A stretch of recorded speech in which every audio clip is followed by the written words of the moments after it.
اور اگر مشرکین میں سے کوئی تم سے پناہ مانگے تو اسے اس وقت تک پناہ دو جب تک وہ اللہ کا کلام سن لے، پھر اسے اس کی امن کی جگہ پہنچا دو۔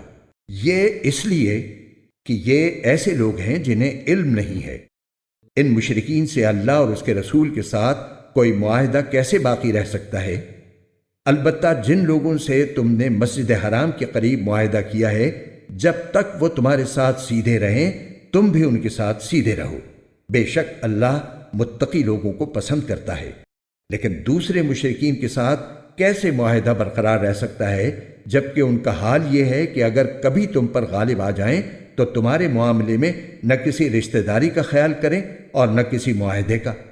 یہ تمہیں اپنی زبانی باتوں سے راضی کرنا چاہتے ہیں، حالانکہ ان کے دل انکار کرتے ہیں اور ان میں سے اکثر لوگ نافرمان ہیں۔ انہوں نے اللہ کی آیتوں کے بدلے دنیا کی تھوڑی سی قیمت لے لینا پسند کر لیا ہے اور اس کے نتیجے میں لوگوں کو اللہ کے راستے سے روکا ہے۔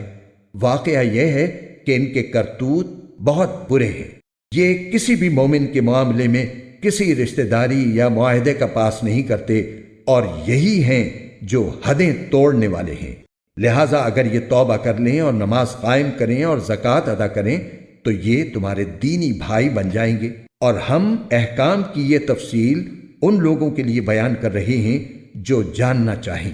اور اگر ان لوگوں نے اپنا عہد دے دینے کے بعد اپنی قسمیں توڑ ڈالی ہوں اور تمہارے دین کو تانے دیے ہوں تو ایسے کفر کے سربراہوں سے اس نیت سے جنگ کرو کہ وہ باز آ جائیں، کیونکہ یہ ایسے لوگ ہیں کہ ان کی قسموں کی کوئی حقیقت نہیں۔